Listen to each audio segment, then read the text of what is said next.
Hi friends, welcome to our channel. మీరు కనుక మన ఛానల్ని ఫస్ట్ టైం చూసినట్లయితే మన ఛానల్ని సబ్స్క్రైబ్ చేసుకోండి. ఇప్పుడు మీరు వినబోయే కథ పేరు రంగమ్మ వ్యాధి అని ఒక మంచి హాస్య కథ. ఇక కథలోకి వెళ్ళిపోదాం. ఇంటిలోకి అడుగుపెట్టిన వెంటనే పక్కనున్న పెరట్లో బట్టలు ఉతుకుతూ అటుగా తిరిగి ముసుగు వేసుకున్న వ్యక్తిని చూసి ఎవరబ్బా ఈ కొత్త వ్యక్తి అనుకుంటూ ఇంట్లోకి అడుగుపెట్టింది రంగమ్మ. కొంపతీసి అమ్మగారు కొత్త పనివాడిని పెట్టేసుకున్నారా ఏంటి అని ఆలోచిస్తూ. అయ్యో అయ్యో, ఒక్క 2 రోజులు రాకపోతే అప్పుడే కొత్త పనివాడిని పెట్టుకుంటారా అమ్మగారు అంటూ శోకాలు పెట్టుకొని ఇంట్లోకి వచ్చింది రంగమ్మ. అప్పుడే పూజ ముగించుకొని పూజ గదిలోంచి బయటకు వస్తున్న భాగ్యం, అబ్బా ఏంటే తెల్లారేటప్పటికి నీ గోల, ముందు ఆ శోకాలాపు, వారం రోజుల నుంచి అడ్రస్ లేకుండా పోయావు, ఒక కబురు లేదు కాకరకాయ లేదు అని మండిపడింది.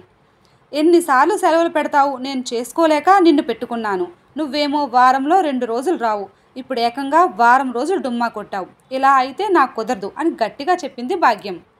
ఏం చేయనమ్మా, రాత్రులు నిద్ర పట్టదు, ఒక్కోపారి రేత్రంతా కళ్ళు నిలబడిపోతాయి, కాళ్ళు చేతులు ఒకటే సలుపులు, ఆరోగ్యం బాగోలేక రాలేకపోతున్నాను కానీ కావాలని మానేస్తానా ఏంటి, అర్థం చేసుకోండి అమ్మగారు అని అంది రంగమ్మ. బాగుందే సంబరం, అలాంటప్పుడు ఎందుకు నీకు ఈ పని, చక్కగా ఇంటి పట్టునే ఉండి ఆరోగ్యం చూసుకోరాదు, నా ప్రాణాలు ఎందుకు తీస్తున్నావు అంటూ ముఖం తిప్పుకుంది భాగ్యం. ఇల్లు గడవాలంటే ఏదో పని చేసుకోపోతే ఎలా అమ్మగారు, నేను పడుకుంటే 4 మెతుకులు పెట్టే నాదుడే లేడు, నా మొగుడు చక్కగా ఉంటే నాకెందుకు ఈ పాటలు, ఆ తాగుబోతు సచ్చినోడు తాగి ఎక్కడ పడిపోతాడో ఏటో, కాయా కష్టం చేసుకోపోతే మా బతుకులు సాగేదెట్టా చెప్పండి. అసలు ఒంట్లో బాగోక ఇంటి దగ్గరే పడుకొని ఉంటే మా చెల్లెలు డాక్టర్ దగ్గర తోలుకొని పోయింది. డాక్టరు బోల్డ్ టెస్టులు రాశాడు, రిపోర్ట్లన్నీ చూసి చక్కెర వ్యాధి అని చెప్పాడు, రక్తంలో ఏవో తగ్గిపోయాయంట, 4 రోజులు రెస్ట్ తీసుకోమని చెప్పాడు, అందుకే రాలేదమ్మా అని దీనంగా మొహం పెట్టి చెప్పింది రంగమ్మ.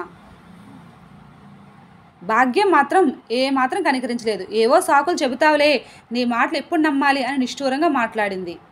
ఈ ఒక్క పాలి క్షమించండి అమ్మా అని బతిమాలింది రంగమ్మ. బయట నుండి భాగ్యమ్మ రంగమ్మ సంభాషణ అంతా వింటున్నాడు దుర్గారావు.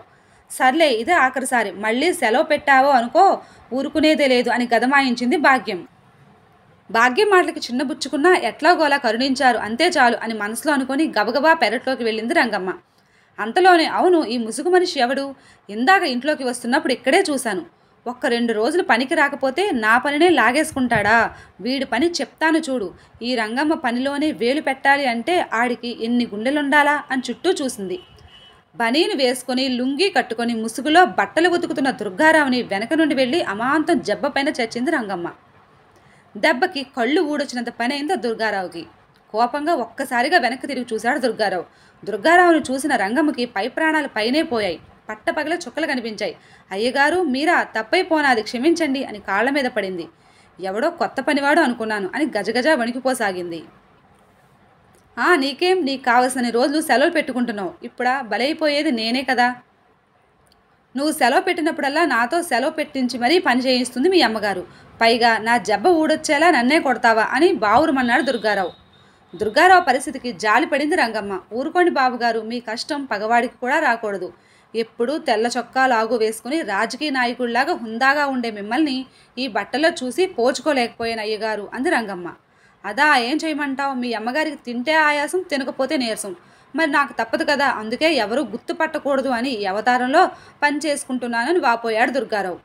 క్షమించండి బాబుగారు, తప్పైపోయింది, షుగర్ వ్యాధి వల్ల ముడుకులు నొప్పులు ఒళ్ళు నొప్పులు, మా అయ్యకి అమ్మకి ఇదే జబ్బు ఉందంట, ఈ మధ్య తెలిసింది, ఆస్తులు ఇచ్చినా ఇవ్వకపోయినా రోగాలు మాత్రం వారసత్వంగా వస్తాయంట కదా, తెల్లారగట్లా లేవలేకపోతున్నాను, డాక్టర్ దగ్గరికి వెళ్ళాను, అందుకే రాలేకపోయానని చెప్పింది రంగమ్మ.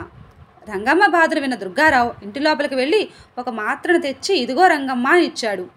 అది చూసి రంగమ్మ, ఏంటి బాబు ఇది, ఎందుకు అని అడిగింది.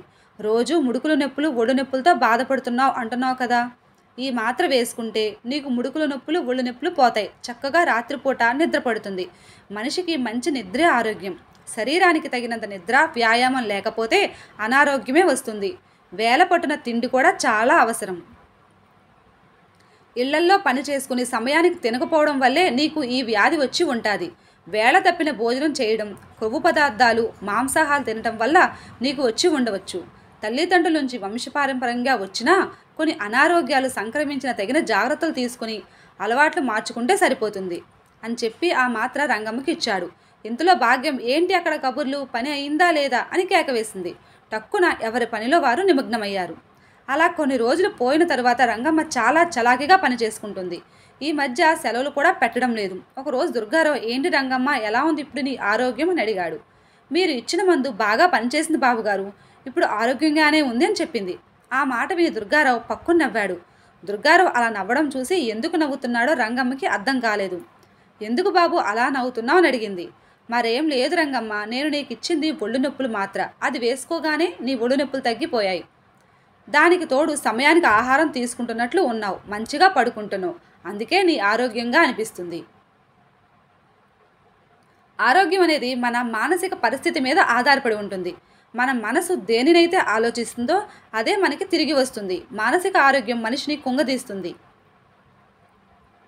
ఆ మాత్ర వేసుకోవడం వల్ల నువ్వు ఆరోగ్యంగా ఉన్నావని భావిస్తున్నావు, అందుకే నీకు ఆరోగ్యంగా అనిపిస్తుంది అని చెప్పాడు. ఆ మాట విని రంగమ్మ ఆశ్చర్యంగా నోరెళ్లబెట్టింది. మన శరీరానికి, మన ఆరోగ్యానికి బాగు చేసుకునే శక్తి ఉంది. ఈ మాత్రలు మన శరీరంలోని భాగాలకు తమ వంతు పని చేసుకునే శక్తి లేకపోతే పని చేసుకోవడానికి సాయంగా మాత్రమే నిలుస్తాయి. ఈ విషయం తెలియక చాలామంది మాత్రలు వేసుకోవడం వల్లే ఆరోగ్యం కుదుట పడుతుందని భావిస్తారు. న్యాచురల్గా శరీరం బాగుపడాల్సిన స్థితిని కోల్పోయి ఈ మందుల ఆధారంగానే శరీర భాగాలు పనిచేయడం మొదలు పెడతాయి. అందుకే ఎక్కువగా మందులు వాడకూడదు, డాక్టర్ పర్యవేక్షణలో మోతాదులో తీసుకోవడం మంచిది అని చెప్పాడు. అయ్యగారు, మీరు చాలా గొప్పవారండి, ఈరోజు మీ వల్ల నాకు చాలా విషయాలు తెలిసాయి అని సంతోషపడింది. సర్లే, మళ్ళీ నా జబ్బ విరగొట్టకుండా ఉంటే చాలు అన్నాడు దుర్గారావు. భాగ్యం, రంగమ్మ ఫక్కున నవ్వారు. కథ సమాప్తం. ఫ్రెండ్స్, మీకు కనుక ఈ కథ నచ్చినట్లయితే ఈ కథకు ఒక లైక్ చేసి మన ఛానల్ సబ్స్క్రైబ్ చేసుకుని కామెంట్ చేయండి. Thank you so much.